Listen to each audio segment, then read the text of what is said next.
This is from their Butter Yellow collection. Leather journals. Wala siyang tusok effect. Ayan siya. Ganyan siya kalaki. Inuubo na ba ang lahat?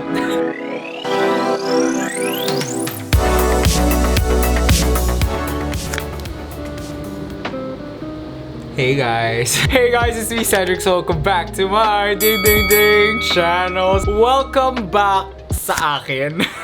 Sorry, nakalimutan ko kayo noong October, so wala tayong October favorites. For the first time in forever in years, nakaskip tayo ng month. I'm so sorry, I was so busy with everything talaga. Like, sinasabi ko lagi na babawi ako, pero I'm really trying. Pagod with work, pagod with my personal life, pagod with TikTok. I'm so grateful naman na madami tayong projects sa TikTok, pero hindi ko naman kayo papabayaan. So madami nagre-request sa inyo, ginigera nyo na ako sa live ko sa TikTok. Kuya Zed, pinabayaan nyo na kami sa YouTube. Kinalimutan mo na kami. So, natatouch naman ako na may mga nag-aabang pa din sa akin dito sa YouTube. So, if you're new here sa channel ko, hi, I'm Cedric Salihio. Dito sa mga video na to, pinapakita ko yung mga favorite products ko for this specific month. Dahil nga na-skip natin yung October, gagawin natin is ang aking November favorite. So if you like to see my favorite products for the month of November, just keep on watching. And if di pa kayo nakafollow sa akin sa Instagram, make sure to do so. Ito siya. It's Cedric Salihio. And if di pa kayo nakasubscribe, make sure to subscribe and hit the notification bell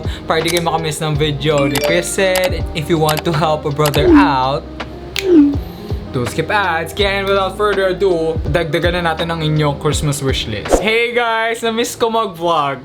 Grabe! Ewan ko ba? Bigla na lang lumilipas yung panahon, nakakalimutan ko na mag-upload dito. As usual, lahat na ipapakita ko dito, I will leave the links down in the description box para di kayo mahirapan mag-check out. And if you're looking for a sign, i-check out mo na yan. First category natin is fashion. So for fashion, first favorite ko is actually this one.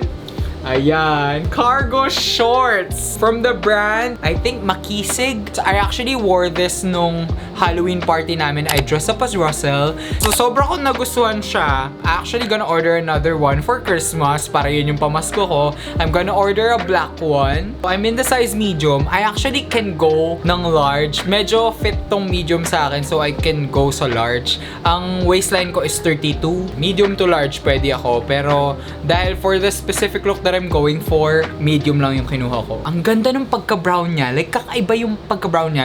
Hello! So yan, mag-shoutout muna tayo sa mga comments sa last video. So shoutout kay Glenn, Ken, Hosea, Askia, Jexrel, Ignite, Marty, J Diaries, Cybel, Heinrich, Rated PJW, Da, Prince CJ, Kay, Benedict, Julian, Alex, Justin, and lastly kay Rin. So yan, kung gusto nyo shoutout sa next video, mag-comment lang kayo down below ng favorite.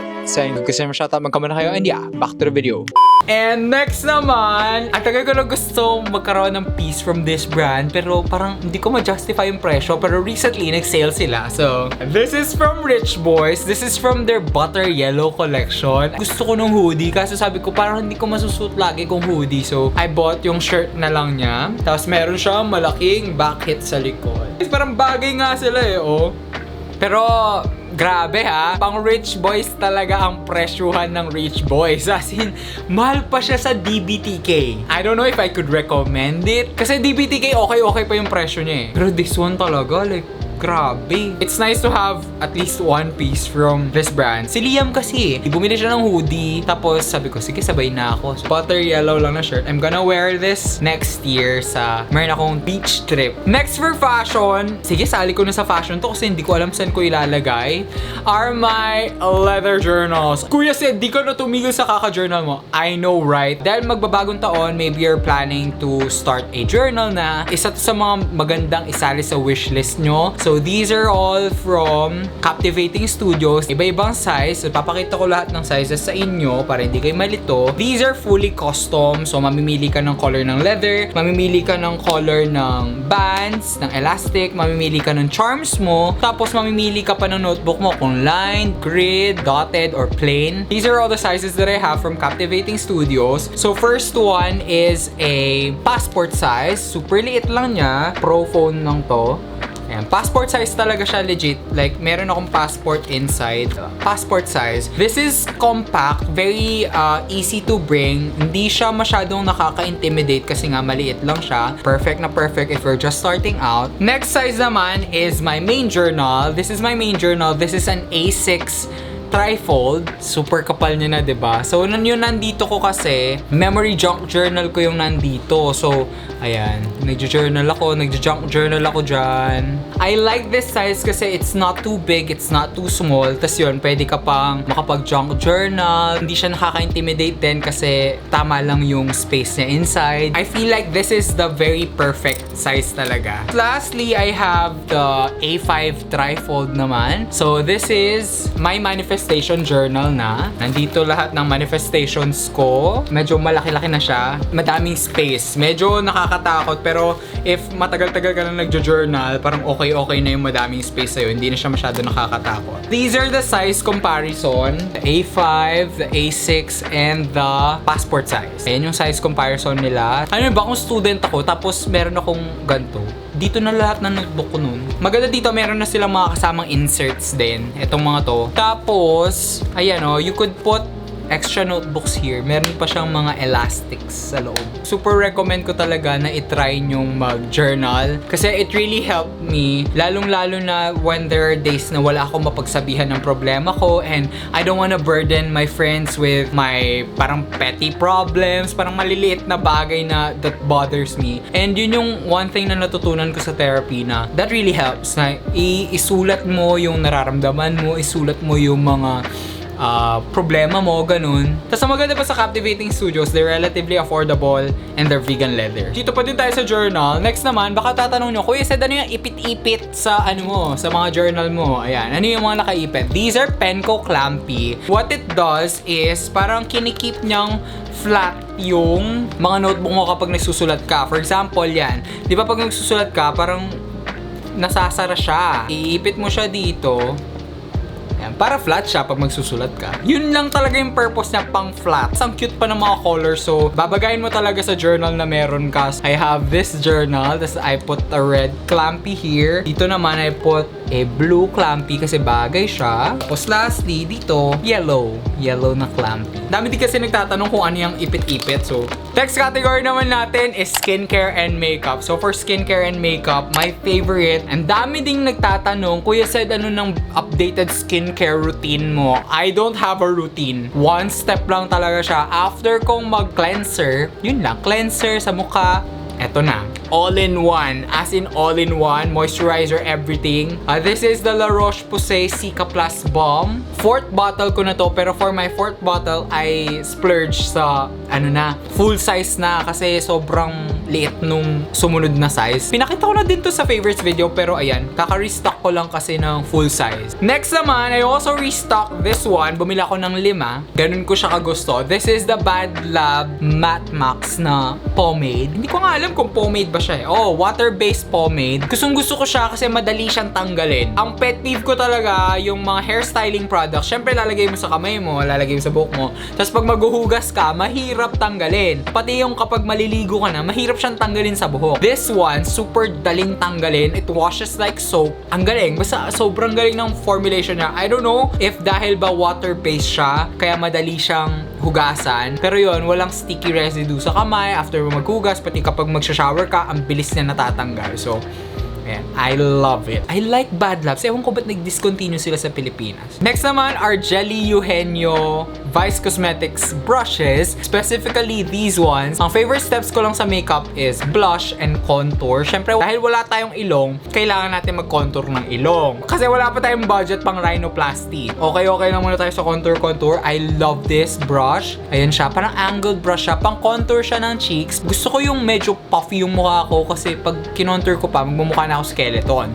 So, ilong na lang. Tapos, for blush, eto, this one. And what I love about this, kahit affordable siya, wala siyang tusok effect. Alam nyo yun, kasi yung ibang brushes sa market, kapag mura, alam nyo yung parang tinutusok yung mukha nyo. Although dense sila, wala silang tusok effect. Like, very soft niya sa face. Ito yung gusto ko. I bought the whole set, pero ito lang talaga yung ginagamit ko kasi hindi naman ako nag-eyeshadow. Next category naman natin is tech. So, for my tech favorites, ang favorite ko is this one. This is an iPhone case dupe. Dupe lang po yung sa akin kasi parang hindi ko ma-justify talaga yung presyo nung sa Apple. Pero this is a one of one copy. Copy na siya nung dun sa original sa Power Mac. So yun, parang nakatipid-tipid ako ng magkano din. Kasi same lang eh. Same lang sila talaga. As in, one of one copy na talaga to. Kasi meron pa nga siyang pop-up icon kapag nilalagay niyo yung case. Yun nga, kuwari, blue yung case, magiging blue yung mga apps mo, ganon. I paired it with a pop socket. Ayan, kasi nagsasale yung mga pop socket lagi. Tas as in, super laki ng sale. So I got a red one. Wala. Cute lang ng color combo ng phone case ko, diba? I like it. I also have a pop socket here. Nakuha ko lang din siya sa sale. My next favorite is this one. So this is my latest e-reader. This is the Box Palma 2. It's a phone size e-reader. Ayan, kasing laki niya lang yung phone ko. Medyo malapad lang ng konti. Saka mas matangad ng konti. Pero what I love about it, Android na siya. So you could download all your reading apps here. It's very compact. Lagi ko siyang nadadala. Kindle. Andito na din yung audiobook player ko. Every Android app, pwede mo nang i-download dito. Pinterest, pwede din. Nakapag Pinterest ka na. I love this so much. As in, if you're looking for an e-reader, I would highly recommend this one kasi nga Android na siya. Tapos yun nga, parang it's easily syncable sa lahat ng devices ko. Ayan siya. Ganyan siya kalaki. I've been reading more because of it. Yun nga yung purpose bakit ka bumibili ng e-reader, to read more. And nagagawa na naman yung trabaho niya kasi I bring this every day. Tapos kapag nasa pila ako, Starbucks, di ba? Haba-haba ng pila. Nagbabasa ako sa pila. Tapos yun, ang dami kong nababasa because of it. Tapos yun nga, lagi ko siyang nadadala dahil maliit lang siya. This is one of the best e-readers na na-try ko talaga. Next category naman natin is food. So for food, Starbucks. Inuubo na ba ang lahat? Nakakuha na ba kayo ng planner nyo? Ako kasi nakumpleto ko na yung 4. Ganun ka grabe.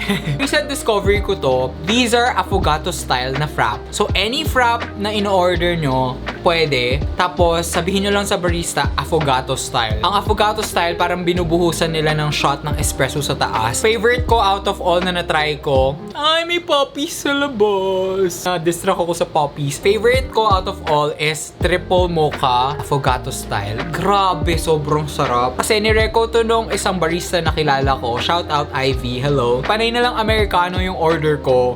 So sabi niya, sir, try mo naman yung affogato style para maiba-iba naman. Tapos yun, nagustuhan ko tong triple mocha. Masarap din yung vanilla cream, affogato style. Next naman is from Starbucks again. Pinagkaguluhan to sa TikTok. This is the red velvet whoopie pie. Ito yung pinaka worth it na dessert sa Starbucks. Sobrang sarap niya. Tapos, as in nakakabusog. Nalulungkot nga ako. Kasi I feel like hanggang holidays lang to. After the holidays, mawawala na siya sa menu, which is sad. Laging sold out to sa Starbucks. So if nakakita kayo, you should try it. I highly recommend it. 105 pesos lang siya. Kanina ko pa gusto kainin yun.